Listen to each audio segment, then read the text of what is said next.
میرے آقا نے فرمایا خلافت قائم ہوگی اور وہ حضرت امام مہدی کے زمانے میں ہوگی۔ امام مہدی خلیفہ راشد ہوں گے، جیسے یہ چاروں خلفائے راشدین نے اپنی زندگی میں خلافت کی ہے، ویسے ہی امام مہدی بھی اپنے زمانے میں خلافت فرمائیں گے۔ اللہ ہمیں وہ زمانہ بھی قریب نظر دکھا دے اور ہمیں حضرت امام مہدی کی فوج میں شامل فرمائے، یہ ہماری بڑی تمنا ہے۔ الحمدللہ میں محسوس کرتا ہوں، میں بطور مسلمان یہ ضرور کہوں گا کہ ہندوستان کو کوئی خطرہ نہیں ہوگا انشاءاللہ۔ ہم زندہ ہیں، ہم اس ملک کی حفاظت ضرور کریں گے۔ ان بھگوا لوگوں کی طرح سے نہیں ہے جو صرف اور صرف چیخنے اور چلانے والے ہیں۔ خون کی ضرورت پیش آئی انشاءاللہ پیش کریں گے، بزدلی نہیں آئے گی۔ لیکن بات تجزیے کی کہہ رہا ہوں، چھوٹا ملک، بہت بڑی طاقت، مقابلہ سمجھ میں نہیں آتا، اور خود اکیلا بھی نہیں، نیٹو فوجیں پوری لے کر تقریباً 40 کنٹریز کی فوجیں لے کر کے اتر رہے ہیں، مارا بھی، توڑا بھی، ختم بھی کیا۔ 20 سال کے بعد حاصل کیا ہوا پتہ نہیں چل رہا ابھی تک۔ بھائی دوسری جنگیں پیٹرول چرانے کے لیے، تیل چرانے کے لیے بھی، یہاں کیا چرانے کے لیے آئے تھے؟ کبھی آپ نے سوچا یہاں کیا چرانے آئے تھے؟ عراق میں تو سمجھ میں آتا ہے کہ زبردستی نافذ کر کے وہاں سے پورا تیل چرا کے لے گئے، دوسری جگہوں پر اپنی قوت جمانے۔ یہاں کیا تھا تمہارا؟ کیا تکلیف کیا تھی؟ میں آپ کو راز بتاتا ہوں۔ وہ بہت بڑا سپر پاور، وہ بہت بڑی طاقت، اور ایک بہت چھوٹا سا ملک۔ تکلیف کس بات کی؟ بہانہ تو بنایا تھا القاعدہ کا، خیر ٹھیک ہے۔ اچھا ایک بات یہ بھی آپ کو میں بتاؤں، تاریخ میں پیچھے جائیے تھوڑے 6-7 سال پہلے، بلکہ یہ جنگ شروع ہوئی 2001 میں، کس بات پر؟ کہ ابن لادن کو ہمارے حوالے کرو۔ انہوں نے منع کیا، یہی ایک وجہ تھی جنگ کی، بن لادن کو ہمارے حوالے کرو، ہمارے حوالے کرو۔ امریکہ اتر پڑا، مارا۔ 14 سال کے بعد پتہ چلتا ہے کہ وہ تو پاکستان میں تھا۔ کہاں مارا گیا بن لادن؟ ان کی رپورٹ کے مطابق، مجھے نہیں معلوم کہاں مارا گیا، پاکستان میں مارا گیا۔ تو پھر افغانستان میں کس کے لیے لڑ رہے تھے؟ اگر وہ وہاں بیٹھا تھا تو افغانستان میں کیوں لڑے؟ مر گیا بن لادن تو پھر 6 سال تک کیوں بیٹھے رہے؟ یہ ایک راز ہے میرے عزیزوں۔ نہ بن لادن کی ضرورت تھی ان کو، نہ کسی اور جماعت کی ضرورت تھی۔ میں جو محسوس کرتا ہوں وہ صرف یہ ہے کہ وہ بشارت مصطفیٰ تھی۔ میرے آقا صلی اللہ تعالیٰ علیہ وسلم کی ایک حدیث ہے، ہو سکتا ہے مسلمان زیادہ پڑھتے نہیں لیکن دوسروں کی پوری پوری نظر ہے۔ حضور پاک صلی اللہ علیہ وسلم نے فرمایا قیامت کے قریب خراسان سے ایک جماعت نکلے گی۔ یہ حدیث پاک، خراسان سے ایک جماعت نکلے گی اور وہ جھنڈے لہراتے ہوئے آئے گی، سیدھے بیت المقدس پر گاڑ دے گی۔ یہ حدیث ہے، یہ وہ سننا نہیں چاہیں گے، میں پھر سے پڑھتا ہوں حدیث۔ حضور پاک صلی اللہ علیہ وسلم نے فرمایا خراسان سے ایک جماعت نکلے گی اور وہ جھنڈے لہراتے ہوئے بیت المقدس، ایلیا لفظ آیا حدیث میں، وہاں جا کر گاڑ دے گی۔ میرے آقا نے اس کے ساتھ یہ لفظ بھی فرمایا دنیا کی ساری طاقتیں ان کا راستہ نہیں روک سکیں گی۔ ٹینشن اس بات کا ہے۔ اب آپ خراسان کس کو کہتے ہیں یہ اب میں آپ کے حوالے چھوڑتا ہوں، تلاش کر کے لاؤ کہ خراسان کس کو کہتے ہیں، خراسان کہاں ہے۔ یہ تھوڑا بہت تو آپ کو بھی محنت کرنی پڑے گی، پورا میں کھل کر کے بولوں تو بہت سارے لوگوں کو پھر تکلیف ہو جائے گی کہ اچھا خراسان کی یہ حدیث پھر سے آپ اسی پر فٹ کر رہے ہیں۔ نہیں، میں تو حضور کی حدیث سنا رہا ہوں کہ خراسان سے ایک جماعت نکلے گی۔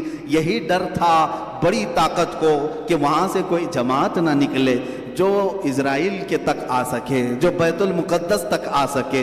اپنی ناجائز اولاد کو بچانا تھا، اس لیے کہ وہاں سے کوئی آنے والا یا اٹھنے والا دکھے تو بار بار حملے کیے جائیں گے۔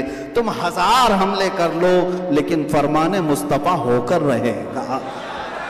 میرے آقا صلی اللہ تعالیٰ علیہ وسلم نے جو فرمایا وہ ہو کر رہے گا۔ مجھے ان کے سیاسی معاملات سے کوئی شغف نہیں، کوئی تعلق نہیں، مجھے اس کے متعلق کوئی اپنی حتمی رائے نہیں ہے، محض میں نے ایک تجزیہ پیش کیا ہے کہ صرف اگر کسی نے کہہ دیا کہ ہمارا لیڈر امیر المومنین ہوگا تو دنیا میں بھونچال آ گیا۔ عزیزان گرامی، اسی لیے ہم کہتے ہیں بار بار خلفائے راشدین کا ذکر کرو اور کثرت سے امیر المومنین کا لفظ بھی استعمال کرو، تاکہ سننے والوں کو پتہ چلے یہ صرف ماضی کی تاریخ نہیں ہے، مستقبل میں امیر المومنین پیدا ہو سکتا ہے۔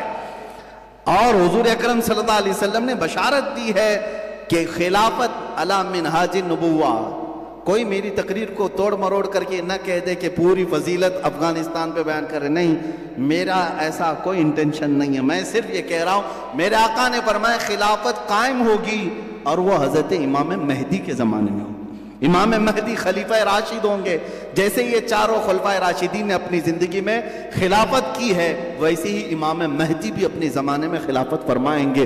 اللہ ہمیں وہ زمانہ بھی قریب نظر دکھا دے اور ہمیں حضرت امام مہدی کی فوج میں شامل فرمائے، یہ ہماری بڑی تمنا ہے۔ اللہ تعالیٰ عروج اسلام ہمیں عطا فرمائے اور عروج اہل سنت ہمیں عطا کرے۔ عزیزان گرامی، بات ہماری دیگر طرف نہ نکل گئے، حضرت عثمان غنی رضی اللہ تعالیٰ عنہ، حضرت علی کرم اللہ وجہہ الکریم کی بارگاہ میں ہم مختصر خراج عقیدت ضرور پیش کریں۔ ان دونوں کی زندگیوں سے بھی جو لب لباب ہمیں ملتا ہے وہ صرف اور صرف گھومتا ہے حضور پاک کی زندگی کے ارد گرد۔ حضرت عثمان کا ہر لمحہ آپ دیکھیں میرے آقا صلی اللہ علیہ وسلم کے عشق و محبت میں ہی گزرتا ہے۔ ایک مرتبہ کسی نے دیکھا آپ اپنے دروازے کے پاس بیٹھ کر کے ایک ہڈی کو چوس رہے ہیں، خلیفہ ہیں، امیر المومنین ہیں، اپنے گھر میں بیٹھ کر کے دروازے کے پاس ایک ہڈی کو جس میں گوشت بھی نہیں ہے چوس رہے ہیں۔ کوئی صحابی آئے اور کھڑے ہو گئے، خلیفہ مسلمین امیر المومنین آپ یہ کیا کر رہے ہیں؟ حضرت عثمان رضی اللہ تعالیٰ عنہ کہتے ہیں مجھے اس سے کوئی غرض نہیں اس ہڈی سے، لیکن ایک بار میں نے میرے آقا کو ایسا کرتے ہوئے دیکھا تھا، حضور پاک صلی اللہ تعالیٰ علیہ وسلم کو میں نے ایسا دیکھا تھا، تو بس حضور پاک صلی اللہ علیہ وسلم کی ادا پر عمل کرنے کے لیے میں بھی یہ کرتا رہا۔ آپ کو وہ بھی حدیث معلوم ہوگی جب مسجد قباء کے کنارے ایک کنواں تھا جس میں حضور پاک صلی اللہ علیہ وسلم اپنے پیر نیچے لٹکائے بیٹھتے تھے، اکثر جب تشریف لاتے، اور حضرت عثمان غنی بھی اپنی خلافت کے زمانے میں جب مسجد قباء کے پاس آتے اپنے پیر اسی کنویں میں اندر لٹکائے بیٹھتے، صرف اس لیے کہ میرے نبی نے ایسا کیا ہے۔ میرے عزیزو، یہ اعمال واجب اور فرض نہیں ہے، فرض اور واجب نہیں ہے، لیکن محبت کا تقاضا یہ ہے کہ محبوب جیسا کرتا ہے ویسا ہی محب بھی کرتا ہے۔ وہ محبت تھی ان کی، وہ عادات، افعال، اقوال، اعمال کسی چیز کو ترک نہیں کرتے، کوشش یہ کرتے کہ حضور کی ہر ادا پر عمل ہو جائے۔ ہم میں سے یہ جو سنت کا دعویٰ کرتے ہیں یا محبت کا دعویٰ کرتے ہیں، ہم بھی اپنی زندگی کو ذرا جھانک کر کے دیکھیں، کیا رسول کریم صلی اللہ علیہ وسلم تمہیں کہیں نظر آتے ہیں؟ ہمارے اعمال کے وقت کہ میں جب کھانا کھا رہا ہوں تو حضور پاک صلی اللہ علیہ وسلم کی ادائیں مجھے یاد آ جائیں کہ میرے نبی اس طرح سے کھایا کرتے تھے، میں بھی ایسا کھاؤں۔ حضور پاک صلی اللہ تعالیٰ علیہ وسلم کے اخلاق، کردار، گفتار، اس وقت ہمیں کیوں یہ بات یاد نہیں آتی کہ نبی کونین صلی اللہ تعالیٰ علیہ وسلم اس طرح سے کھایا کرتے، اس طرح سے بیٹھا کرتے، اس طرح سے بولا کرتے، مجھے بھی چاہیے کہ ایسا بولوں۔ صحابہ اکرام کی یہی محبت تو ہے، یہ خلفائے راشدین کی محبت تو دیکھیں۔ رسول کریم صلی اللہ علیہ وسلم کی ایک حدیث صحابی بیان کرتے ہیں، کہتے ہیں کہ اللہ تعالیٰ علم کو قیامت کے دن قریب اٹھا لے گا۔ صحابہ نے پوچھا علم کیسے اٹھایا جائے گا؟ حضور نے فرمایا اللہ تعالیٰ یوں نہیں اٹھاتا، میرا ہاتھ دیکھ رہے انگلیاں، بلکہ علماء کو ان کے درمیان سے اٹھا لیتا ہے تو علم ختم ہوتا ہے۔ قیامت کے قریب علم ختم ہونے لگ جائے گا، علماء اٹھتے چلے جائیں گے۔ یہ جو میں نے آپ کو بتایا حدیث بیچ میں کیوں؟ صحابی رسول جب بھی اس حدیث کو بیان کرتے ہیں تو اپنی یہ انگلیاں ہاتھ کی یہ انگلیوں میں ڈال کر کے یوں بتاتے ہیں، کھینچ کر کے، کہ علم اس طرح سے نہیں نکالا جائے گا۔ صحابہ سے پوچھتے آپ ہر بار حدیث بیان کرتے ہیں، یوں بیان کرتے ہیں؟ کہا اس لیے کہ رسول پاک نے جب بیان کیا تھا تو ایسا اشارہ فرمایا تھا۔ صحابہ کا یہ عمل ہے کہ وہ اس اشارے کو بھی ترک نہیں کرتے حدیث بیان کرنے کے وقت۔ ایک حدیث ہے جس کو حدیث مصافحہ کہتے ہیں، آج تک وہ رواج ہے محدثین کے درمیان، جب وہ حدیث بیان کی جاتی ہے تو مصافحہ کر کے بیان کی جاتی، کیونکہ جب میرے آقا نے بیان کیا تھا جس صحابی کو تو مصافحہ کر کے بیان کیا تھا۔ عزیزان گرامی، یہی تو اصل زندگی تھی جو انہوں نے لازم پکڑ لیا تھا حضور کی ہر ادا کو، حضور کی ہر ادا کو۔ اسی کو اقبال نے کہا تھا، ان کے جو ہم غلام تھے خلق کے پیشوا رہے، ان سے پھرے جہاں پھرا پھر آئی کمی وقار میں۔ حضور کی غلامی ہی عروج کا اصل راز ہے، تمہاری کامیابی اور بلندی کا راز یہی ہے۔ سیدنا عثمان غنی رضی اللہ تعالیٰ عنہ کی زندگی کا جو سب سے خاص وصف ہمیں نظر آتا ہے وہ ہے حیائے عثمانی۔ آپ دیکھیں یہ بھی مشہور ہے، اور حضرت عثمان کے ساتھ ایک لفظ جڑ کر کے آتا ہے، غنی۔ ایک لفظ کیا ہے؟ غنی، جڑ کر کے آتا ہے۔ جب بھی حضرت عثمان، غنی ان کا نام نہیں ہے، لیکن جب بھی کوئی کہتا ہے ہم میں سے تو کیا کہتے ہیں؟ حضرت عثمان غنی۔ بہت سارے لوگ اپنے بچوں کا نام بھی عثمان غنی رکھتے، غنی تو ان کا لقب ہے۔ ہاں غنی ان کا لقب ہے، غنی بنو تو پھر اپنے آپ کو بھی غنی کہو، غنی